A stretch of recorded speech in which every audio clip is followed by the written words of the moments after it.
Started. Welcome to the smartest people in the room. We are glad you are here, and if just by showing up today, you're already demonstrating your very own smarts. Today, I am shaking up things a little bit. One of our speakers has a conflict, so I now have the honor of pinch hitting for him and get the pleasure of speaking with one of my favorite humans, not just one of my favorite music executives, one of my favorite humans. More on that in a moment, but I promise you will leave today thinking, wow, who knew? And you'll also leave smarter and more inspired than you arrived. Before we get started, let me take care of some business. First, to the audience, please feel free to introduce yourselves in the chat window. The reason we do these webinars is twofold. First, we want to showcase really smart people in the amazing work they do day to day in the music industry. The second reason is a bit more nuanced. Many of you know that I am a music industry headhunter. I run the music practice at Turnkey ZRG, and I place music executives in roles throughout the industry. So by definition and function, I help people connect with companies.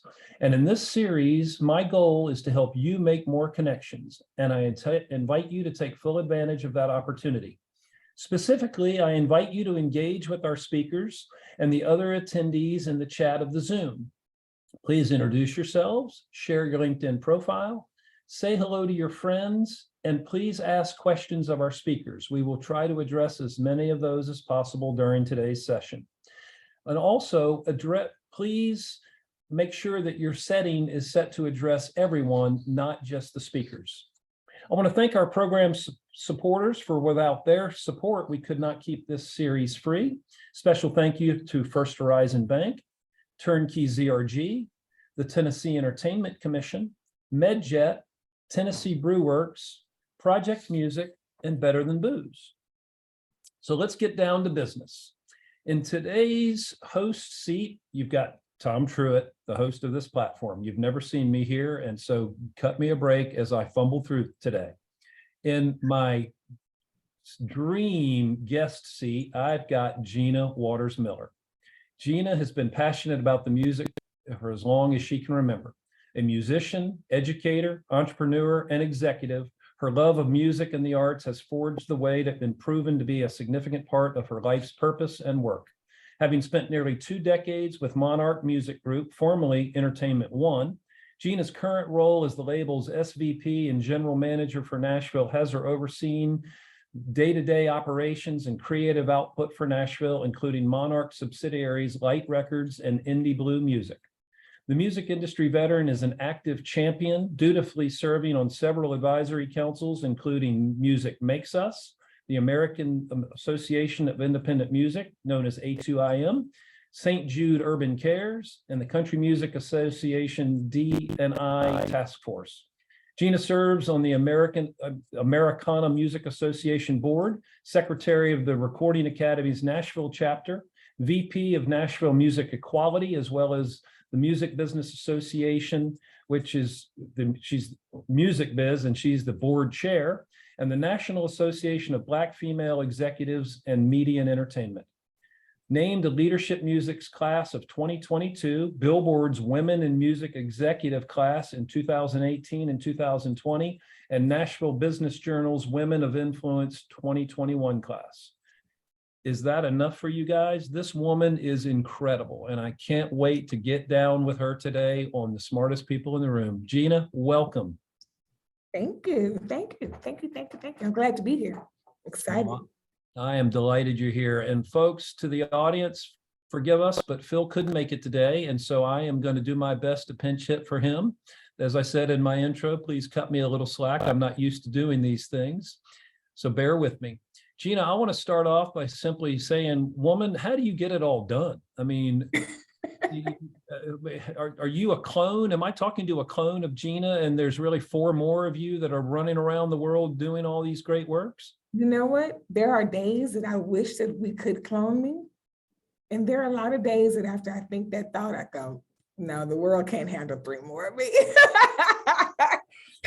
I can't handle 3 more of me. I'm barely keeping up with the 1 of me, but no, I do think that you hear that and wonder that question, and that's a fair question. And my only real answer is, at this point in my life and in my career, purpose makes way for all the things that I'm supposed to do. And those are the only things that I'm saying yes to do. Like I am no longer in a position where I feel obligated to just say yes to things for the sake of having things to do. Clearly, we all have plenty to do, right? But I am overly starch committed to the things that are assigned for me to do, that come to me, that I know that are a part of my purpose. And it's funny how time makes room for those things. And so I don't feel that I'm doing too much. I don't feel like I don't have enough time. I feel like the things that I'm absolutely supposed to be involved in, my calendar makes a way for those things to happen. Well, the world is a better place for it. But honestly, when did you develop the power to say no? When and how did you feel compelled to do that? You know what? I probably, like a lot of people, COVID really helped me reevaluate my time and how I could create new boundaries. I really did use COVID as a reset for myself to establish even boundaries that I never had in my career prior to COVID happening for us. And on the other side of it, I'm just grateful that I had those 3 years of practice to put some really not just good things, but some way better things into place that now I will not return to a lot of that. And I think for many of us, right, like we lost a lot of, there was time to sit still and take inventory. And then there was just so much loss that I think we all probably had some moments of at some point of, okay, there's something really huge happening here, something really significant. And we don't want business to be as usual anymore. And so many people were, lost their lives. Like it really became a real priority for people to say, what do I want to do with my time and my life if this is it? So I think for me, that was a big part of it. It was like, okay, let me practice some no's. And by frankly, if nothing else, because it's just health reasons, right? Like some of the no's came as a result of just wanting to stay safe. But on the other side of that, there was just some no's. I was like, no, I'm no longer spending my time doing the things that don't really matter. And it had to be attached to purpose because there are things that I just like doing and enjoying. But at some point it just became like, no, we've got to put some more value on time because that's something that we don't get back. And you can't get any more of. You can't go find more of that on Amazon. Sorry, Prime Day does not deliver more of that. So I think for me, it just became a practice. I just had to do it even when I was not happy necessarily. Sometimes there were things I did want to do, but I realized like the no was going to better serve me. And that's really a place that I'm in my life right now, that it's got to be self-serving to some degree. Well, I'm glad you made time for today. So I want to learn a little bit more about your day-to-day job at Monarch. Tell us kind of what you do and what's a week in the life of Gina like?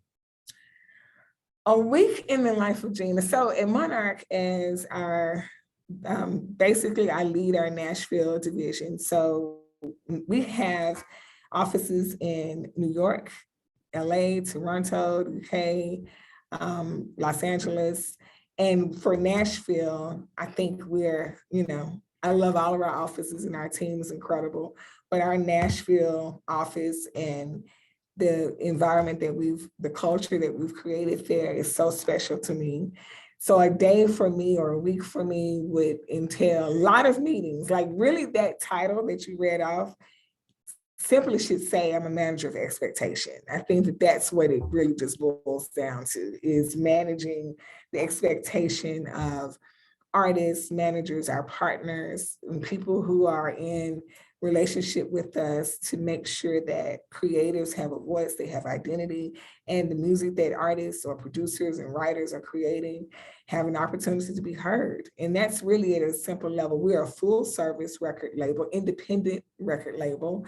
And what that means is that we have artists really across the spectrum, from signed artists all the way to artists who don't desire or need or want to be in a signed artist relationship with us, but we do distribution services or label services for them. And then we have a little bit of all in between. So full service right now is how we define it. Like, I think that that's probably the best way to say it. There's no longer a thing that you can look at and say, okay, this person looks like they're that. No, we really take the time to define and craft how the relationship looks on paper, and we try to walk that out to our best ability every day. How big is the company? How many employees do you all have? I think at this point we have probably over 100. Yeah. And is everyone there in Nashville, or do you have? No. We have people around the globe. Like, we have people around the country. In our office, we probably have, so I don't know if you realize this, but I've been there now through several iterations of this company. People might remember Koch Records, they might remember Light Records, they might remember Entertainment One. Like, there are a lot of different company names. We've been acquired since I've been there probably 6 times. Hasbro bought us for a minute, and more recently, Blackstone Holdings bought us. But Blackstone also owns a group of other record and music related companies. And so including CSAC, including Harry Fox, including Bumblefish, including all these companies. So we're actually all, if you include CSAC, we're all in the same offices together. They're on one floor, we're on another floor, but we've really, I feel like, have a home that has all of us here together. So Audio Network, Sally, like, we've got a few companies that are all part of the global family now at this point. Have you noticed any changes in your business since Blackstone acquired you? We really haven't. And for me, that's a good thing. And I say that because there clearly are some things that have changed. But the consumer should notice that, artists shouldn't feel that, our teams, they know what they know based on the information that's shared with them. But they really are, we're still in a newlywed space too. I believe that this is only year 2 or so. So there's still a lot of learning going on both sides. They're learning us, how we function as a frontline record company, which is a new business for them. And we're learning about them and how they perceive us and what they need from us for us to be successful for the company. So yeah, I think that we're still very early in this relationship, but so far so good.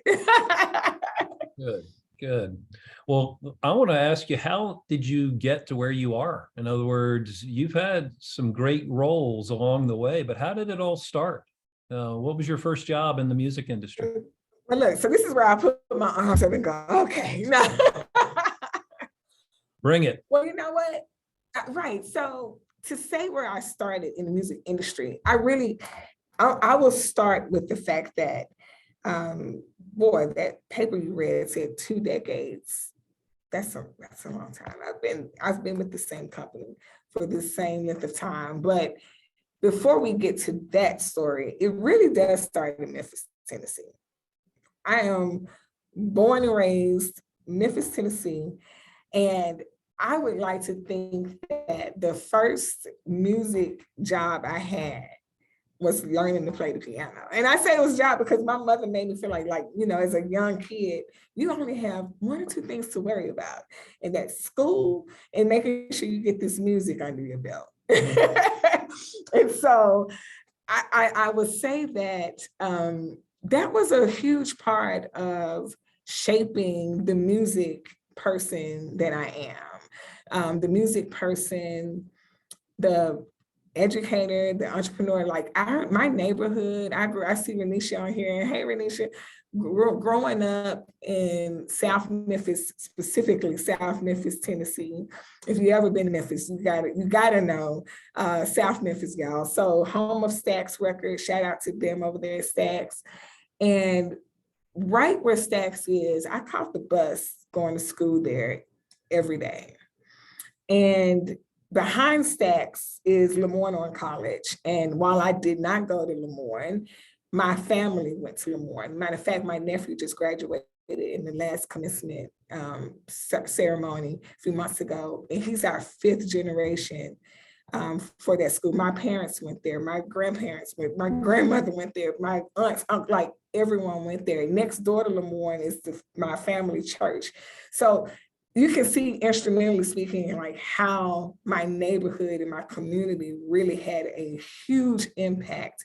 The lady who taught me piano was a part of that neighborhood.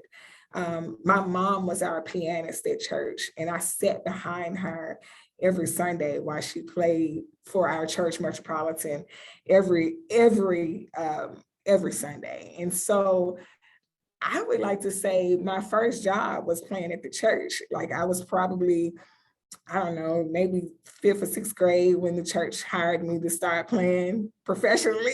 Like that was my first professional job, Tom. Was Playing what? What'd you play? Piano and organ. In 5th grade? I was 5th grade or so when I started playing. Yeah. During the church service? Yes, during church. Like in the beginning, I would start out doing the prelude, and then I kind of worked up to having a choir that I could play for a youth choir and whatnot. So yes, that's kind of where it started. Now, fast forward, I have a music degree, went to school for music. And, like many executives, I thought I was going to be an artist. But what happened was along the way, I met someone while I was actually in a stint of teaching, but not music. I was an older woman at the time with 2 kids, and we were at a football game, and my son was playing for this team, and there was a man there who was at the games every week with his son, a parent, and I kept thinking, if you know Nashville, it was a Brentwood community, but very modest parents were in surprisingly a part of this football team. So by modest, I mean, Toyota Camrys, maybe an occasional Escalade, but he was pulling up in a Porsche every week. So I thought, I need to know this guy. Like there's something to him. And we walked up to each other and I introduced myself and I was like, I feel like I need to know who you are. I mean, first and foremost, he was like 6'3", 300 something pounds getting out of this 2-seater convertible Porsche. So I was like, yeah, you're very commanding posture wise. I need to know who you are. That's a small car for such a big guy. Exactly. So long story short, he started asking me about music. And he was like, do you know these artists? Do you know these songs? Are you familiar with these labels? And I said, are you kidding me? This is the music that I love. And he said, well, that's my company that puts that music out. And I went, what? So from that day to the next game, we were getting close to the end of the season. And I just said, let me take a shot at this. I was like, you really need to hire me for this company. I need to be a part of this. And he said, well, I don't do the hiring, but I'm happy to introduce you to our president of the label who takes care of the hiring. He was the CEO, so he didn't do the hiring, but he was like, I'll introduce you to the president. I can't make any promises. I said, I don't need the promise. I need the introduction. And he did. And that president, who was then Phil White, met with me and gave me an opportunity that I could not pass up. And he said, well, I don't have a job, but you're welcome to come hang out with us. And and I did. And I took it like a job. I walked in that office every day for about a year and tried to give input. I tried to put myself in the way. I tried to be an asset. I tried to learn and I tried to share what I thought would be helpful. And a year from there, he offered me a part-time coordinator job that he created. And that was the beginning for me. And I've been there, and this is year 19 now, we're almost at year 20. So 20 years ago, you meet this guy on the sidelines of a football game, and now you run the company. That's basically what happened. And what's so interesting is that I will never forget that, folks. Well, I'm gonna tell you 2 things happened for me. Phil White, who was our then president, we moved into an office on 25th Avenue, across from Centennial Park at the Parkview Towers. And we had a little, musical chairs of sorts, and I had to take a different office and move to a lesser office. And one day he was like, oh, you'll be back around to the corner office in no time. And that day, it was kind of a tongue-in-cheek, kind of joking, laughing, but then he looked at me, he said, you'll have my job one day. He said, I know you will. And we just kind of laughed and brushed it off, ha, ha, ha. And then coupled that with another significant moment, one of my dear friends, James Robinson, who was our then A&R, he's gone on now to run his own record label. They asked me about taking a different position in promotions. At the time, I was working in national sales. And I was like, oh no, I do not want, if you know anything about the record label business, people know the promotions team got caught every week with being the fall guy for everything that went wrong. The radio team always had to take the blame. The sales team takes no fault on anything going wrong. Sales don't happen, don't blame the sales team, blame radio. And so I thought, no, I'm certainly not interested in joining the radio team at all. And it was James Robinson who encouraged me and said, if you take that job and that role and master it, you will always have a job in the music industry. Promotions people always land doing promotion work or marketing or other things that could be offshoots of that. He said, you rarely hear about a promotions person or someone with strong promotion roots that doesn't have the ability to have longevity in this industry. And I looked at him, who was my day-to-day partner at work and my eating buddy. And I thought, oh, he's not joking. Like, I'm trying to laugh this thing off. And he was looking at me like, yeah, you should probably tell them yes. So the next day I did, and that opened up another very clear moment in time for me as a thing that probably helped to catapult my trajectory. Promotions. So define what that means for our audience. Some of them may not understand what that job really involves. So that job really is cultivating, strengthening, maintaining relationships with radio programmers around the country. For our team, a lot of record labels have regionals, like they might have people at the label, but they also may hire regional workers to have those relationships with radio stations. And for us, we always had a national promotion team as well as using some independents, of course. But so that meant having those relationships with radio stations around the country for us. So I thought, I don't want any parts of that. But I did it, and it really has been a big part of being able to have the relationships that I've had, where through just going in and out of markets and doing activations with the community. And that meant even the extensions of, promoters in markets, because you want to do events and the audiences. It's been a really rewarding position to have taken. Of all the things that I've done, I would say that's been one of the more rewarding ones. Well, it's one of the hardest jobs in the whole business, and it's metaphorically kind of like being in the Marine Corps, the arm of the military, that those are the first guys in, the classic first boots on the ground, and that's what the promotion department does in a record label, doesn't it? Yeah, no, absolutely. I think that at one point, my job was promotions and marketing. And so, and that's what happens when you get a small label. And quite frankly, that was one of the things that really probably kept me there. I've had some opportunities that have come along the way, but one of the things that, the larger labels typically have a team for each function. And I had friends at other labels who did not have the ability to weigh in on certain parts of what happens in the life cycle of a song and an artist, because they just weren't a part of that team or that division. What was also very attractive to me was we were small enough where we could weigh in on all the things, and it was not necessary. You did not have to be a part of the A&R team per se to speak about music or songs that you thought were great or not great. You didn't have to be on the marketing team to weigh in about, something that you thought was a marketing idea that should be implemented or not. And so for me, being an independent company and having the opportunities to speak and be a part of all the inner workings of from A to Z was one of the things that I think has kept me still. So looking back over those 20 years, who would you say your mentor has been or is?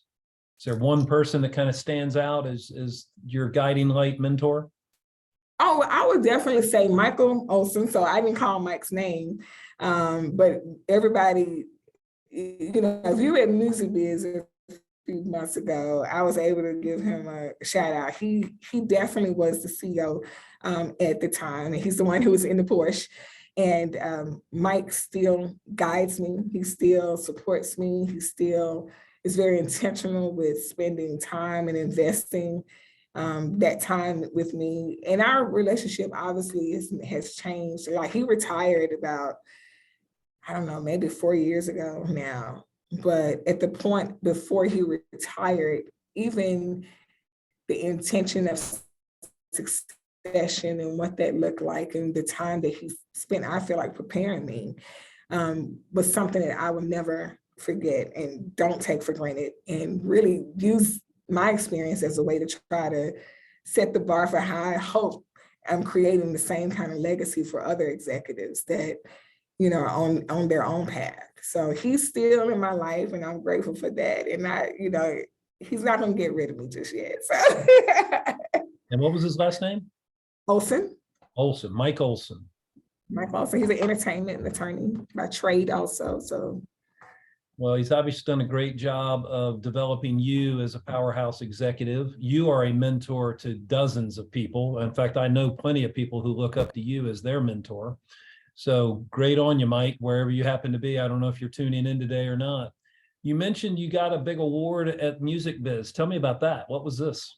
oh my goodness. Well, let me tell you, Music Biz, it was great. We had a great time. First of all, the conference was just incredible. And it just continues to get better and better every year. And I'm not saying that because I'm a part of the organization, but if you've been, I mean, for those who are watching who remember the old Music Biz, which was NARM, I can tell you firsthand what that organization was and who we are now.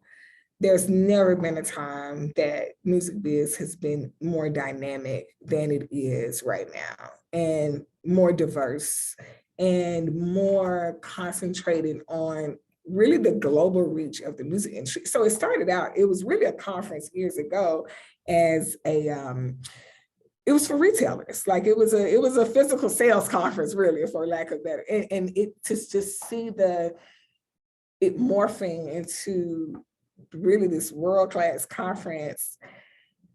Let me shout out Portia Sabin, who's the president of Music Biz, because I could really cry. I don't get emotional a lot of time, but I could really cry thinking about our friendship. Portia is such a powerhouse. She is so intentional about the vision that she has for our organization. She's formidable. She is a beast of a leader. She's fearless. And to see her come in and know what the organization was, and quite frankly, it's her leadership. It's her leadership that has forged the way for Music Biz to become, you know, what it is right now. And I'm just grateful to be on her team. I'm glad I'm on her side of the table. And she's one of those people too. We're friends, but she's also a mentor to me too. I mean, we probably spend enough time bouncing things off each other that I'm glad that I have a circle. I mean, I see Peggy on here. Having strong women around me is a thing that I'm incredibly grateful for. Women that support, but women that I can continue to sharpen my skills with, and you know, and that challenge me to think differently, and to think more conclusively about what the needs of women are for our, you know, not just our Nashville community, but for the music industry as a whole. So I would definitely say shout out to Portia and all the strong women who are on the Music Biz team, but as well as just all my friends here that I see that are women leaders. Being a woman leader is we could have a whole nother conversation just on that. Well, that I do want to talk about that, but it warms my heart to hear you say what you do about Portia. I'm very, very excited about her in that job. Do you know who put her in that job? Well, you know, I don't know exactly, but I have a feeling that it may be attached to someone that's on this call with us right now. It is a placement that I'm very, very proud of. Well, you should be. And I mean that, like I don't know, you know, I'm sure by now you've got hundreds of placements on your dossier of things that you've done. But Portia, in my opinion, Music Biz has not seen yet what the importance of that organization is going to mean as we move forward. And I see the makings of it being, it's already one, probably the go-to conference. I mean, you know, if you're not there, you should be. So this is a perfect segue to the crux of really what I wanted to talk about with you. You are such a servant leader. You serve on so many committees, so many boards. I mean, I want to talk a little bit about where all that came from in your heart and in your mind. Well, I will tell you this. That mother that I was talking about, it was really her that started this life of service for me. My mom taught special education. And so she was a career educator. And along with that being where her passion was, that also meant it had to become a passion for us. And so her doing Special Olympics, that meant we were doing Special Olympics, you know, and she really, really instilled in me early that your life is not your own. Your gifts are not for you. And there are some simple mantras that I can tell you over, and I can just list them. I mean, those are two right there. And we really had a life where my mom said, yeah, okay, you've got these gifts, but if you're not utilizing them for someone else, what good? Like, that's not why you have them. They aren't for you. They're for you to determine what you're supposed to do with them that benefits, helps, lifts, supports, encourages, does something for someone else. And so at a young age, my mother bestowed that on me. And I've carried that with me every single place I've gone, things I've done, work that I've been a part of. And that's probably the single most thing that I can say about my upbringing that still resonates with me today. That's powerful. Well, your mom nailed it because she certainly bestowed that in you. Now let's talk about all the various organizations that you do serve. I've got a small list here: Recording Academy Secretary, National Music Equality VP, Music Business Association Board Chair, Americana Music Association Board Member, Music Makes Us Advisory, and this is just a small list. Sister, how do you make time for all that? That's incredible. Fortunately, they don't all meet every day. Fortunately for me, they don't all meet every day. And I think they make up, like, you know, one of the things that I sought out to do some years ago was to make sure that I was strengthening who I was as a music person. I wanted to know music people, not genre-specific people. I wanted to be a part of the music industry and not only a part of a specific genre of music or a specific format. And so I've worked really hard to make sure that I could put myself in position where I knew people, regardless of where they make their impact and regardless of what their format was and regardless of, you know, what genre of music they served. And that was part of the plan to get me there, was to put myself in a position where I could participate and serve and hopefully make, you know, leave some kind of impact and be a part of things outside of what would have been expected or even just the experiences that I had had up until that point. So having an opportunity to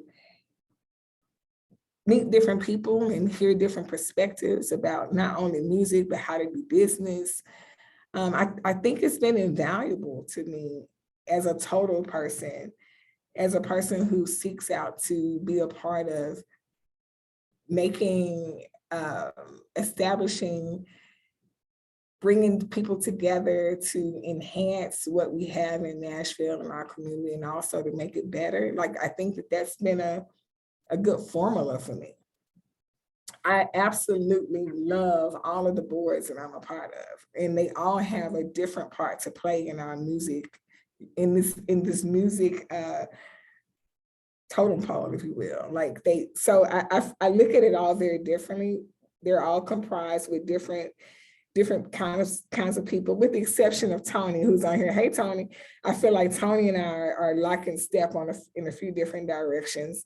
But if you don't know Tony Alexander, he's one of the most brilliant-minded, thoughtful. You talk about a servant leader, like there's one right there for sure. I don't know if I should take that credit, but Tony for sure is absolutely one of them, one of my favorite people too.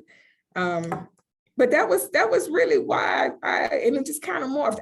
I can tell you, Jed will tell you, for Americana, I love Americana music. I absolutely love it. I love the fact that it blends just the American songbook together of all these different art forms and styles to make, you know, what it is, and to be able to be a part of it. I didn't start at the board level. I started just like I started my job. I walked in there and I thought, can I do something? Can I be on the panel? Can I talk? Can I just be, becoming a member and serving the organization? And so that's been a journey to get from there to, being a part of the board. And I'm really, really excited about the work that we're doing there. And now we're up, it's almost time for Americana Fest. It'll be September's coming up pretty quickly.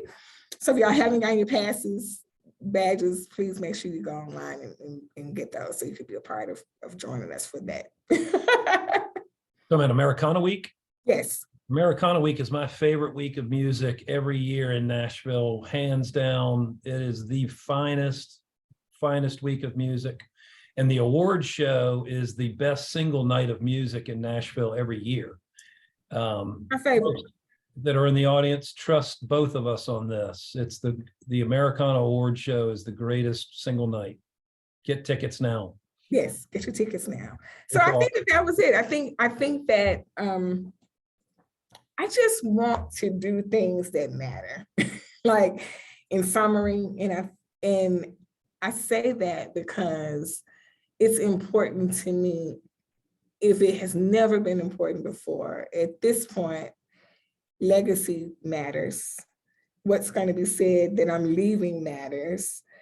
And if we're not all here using our resilience, our brilliance, our power, our influence, our friends, our network, our information, education, all the things to leave this industry better than it was when we got here, everybody should just rethink, why are you still here? And I literally deal with that every day.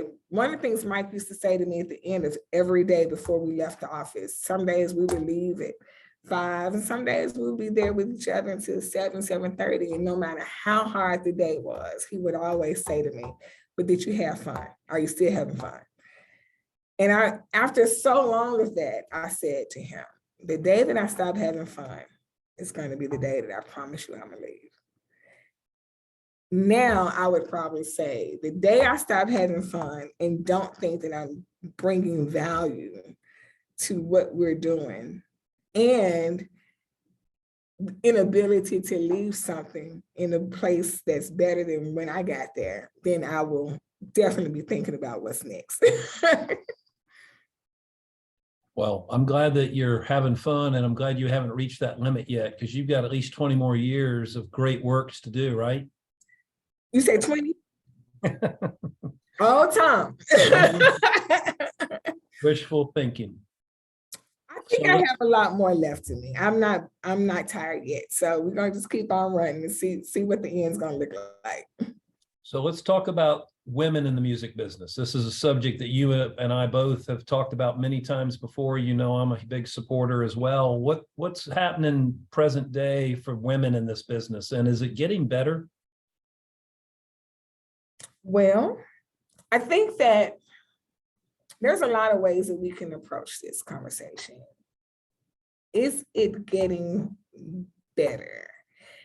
Better is relative to what? And so that's rhetorical. I'm not looking for you to answer that question, because I will say when I'm reading all of the national studies, and there are a lot of different studies out there that, that can be read and found online about where women are in the music industry sectors as percentages that they've taken polls from various companies and are measuring where women were versus where we are. If you look at artists across the board, across genres, when it comes to airplay, where women were, where women are, do we see as much progress as I would like to see, or as most of us probably would like to see? No, we don't see that yet. I think that there are a lot of different ways to analyze data.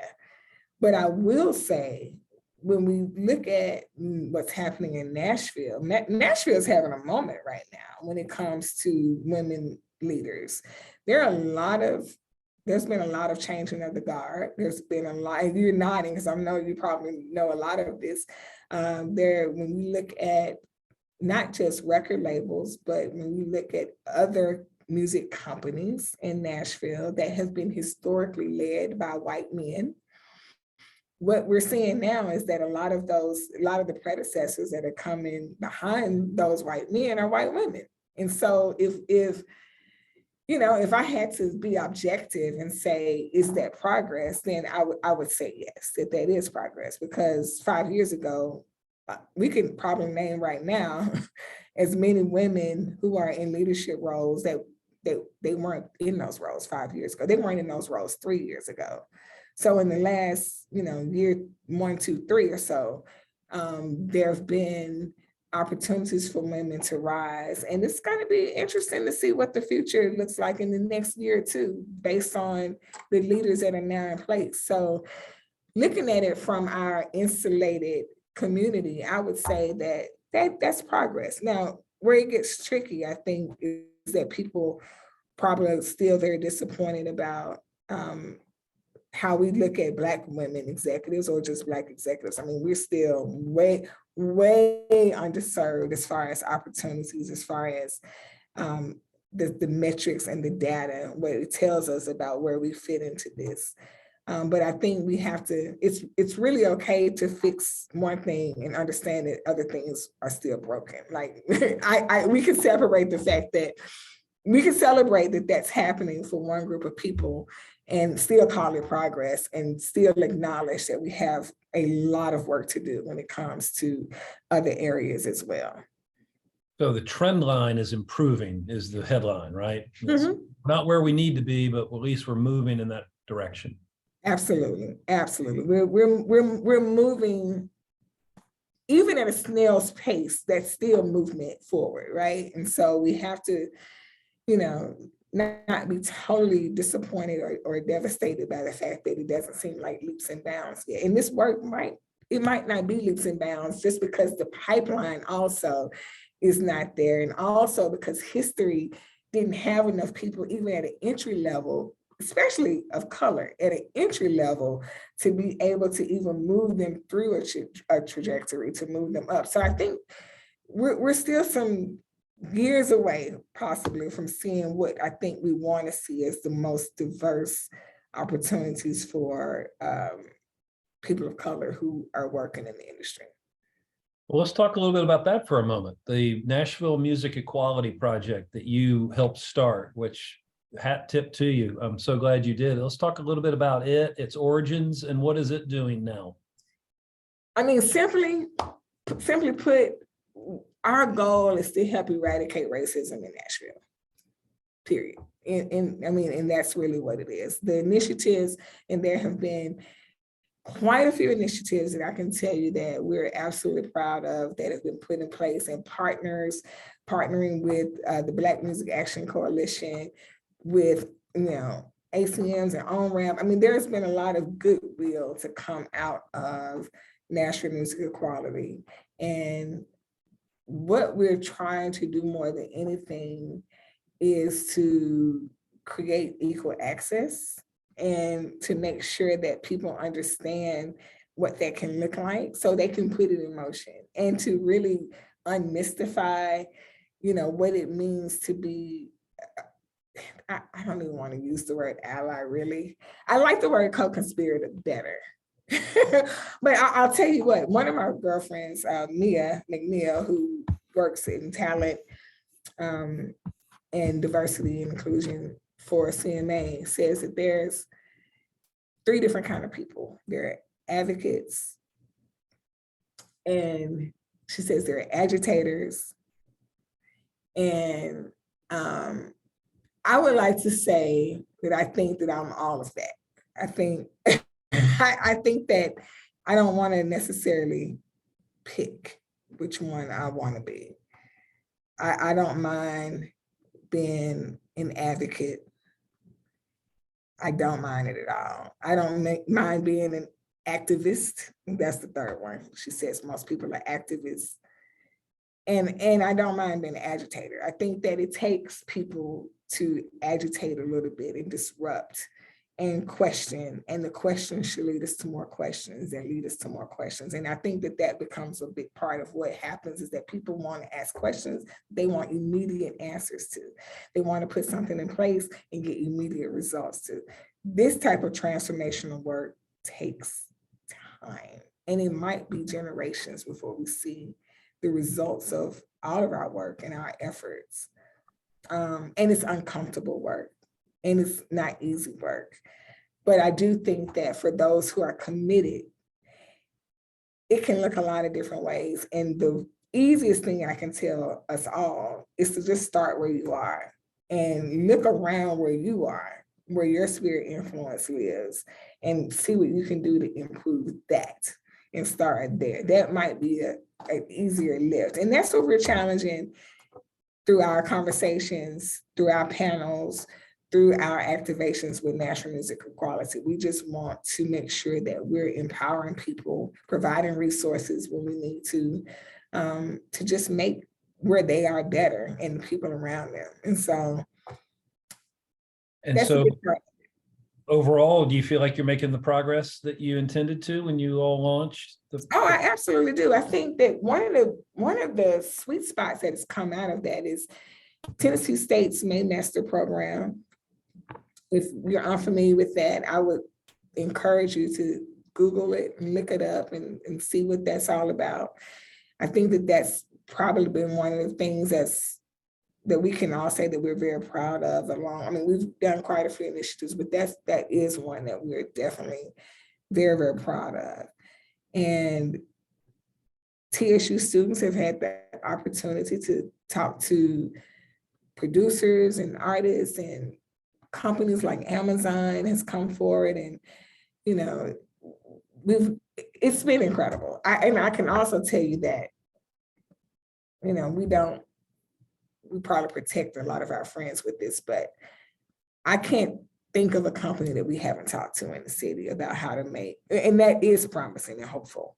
I think right now where people were, because this was all born out of a response to George Floyd.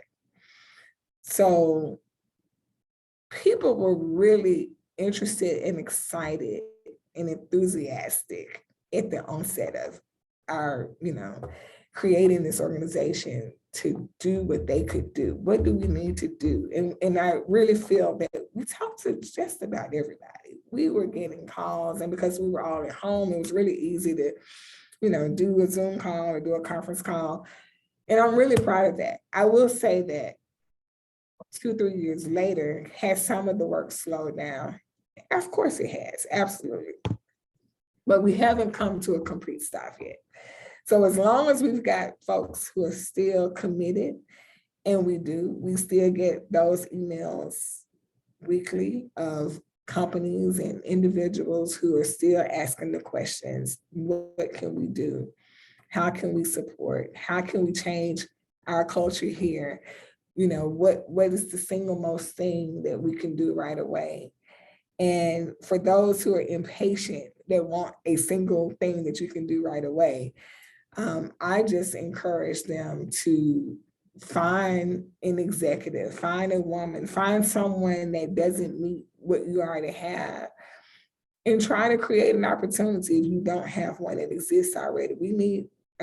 That's really what needs to happen. Black executives, and I'll go back to that, in this particular case too, like it's so easy right now to find people.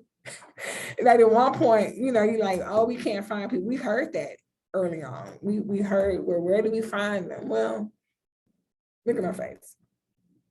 It's so easy to find people now. Facebook is a tool. LinkedIn is a great tool. And there are other companies and other organizations that have now also been birthed out of this necessity, right?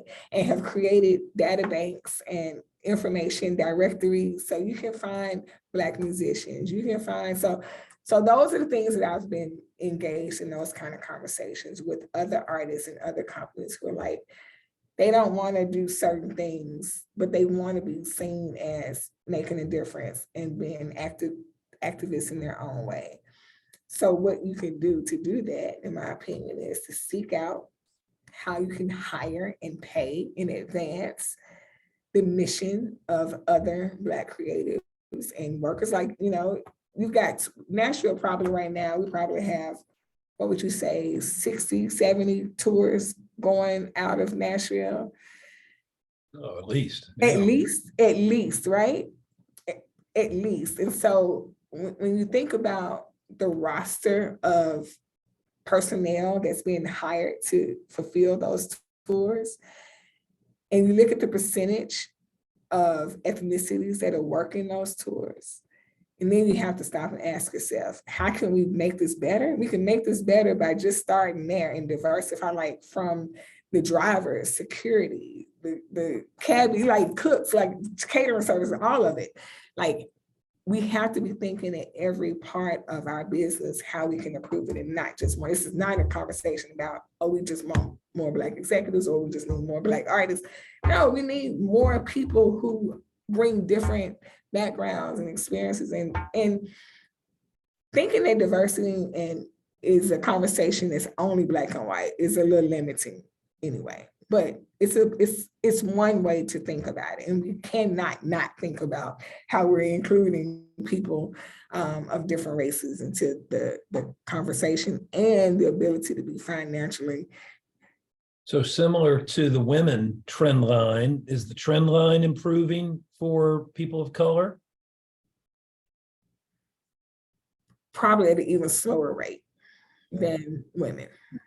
I would say that, if I'm not mistaken, I should have pulled that. I should have anticipated you were going to ask that. I think the stats that I read from the last Annenberg report said that Black executives make up 3% of the industry, of the companies that they polled, which included a lot of companies. It wasn't just major labels. It was also marketing companies, also agents, also in touring, also in live music. Like, it's almost like we're non-existent. And so there's still a lot of work to do, which is why I'm glad we have friends like Camille Carson, who's created the Equal Access Program. And, you know, we've got all these opportunities that they're being able to create specifically for our Nashville community, but it's going to take more than her and what she's doing. It's going to take others too to come to the party, if you will, and say, you know, we want to create some other opportunities. So. Amen. Cameo is a badass. Love her. Yeah. So we've got a few minutes left. I want to ask you a couple personal questions. First off, what's the greatest gift you've ever been given?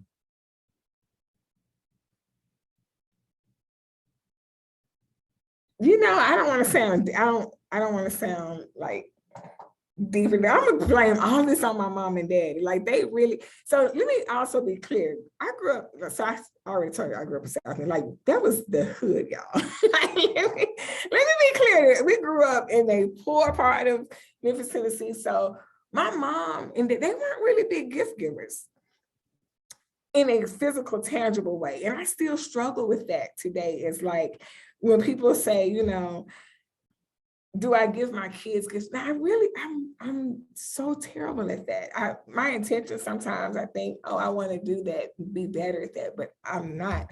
The biggest gifts my parents gave me was responsibility.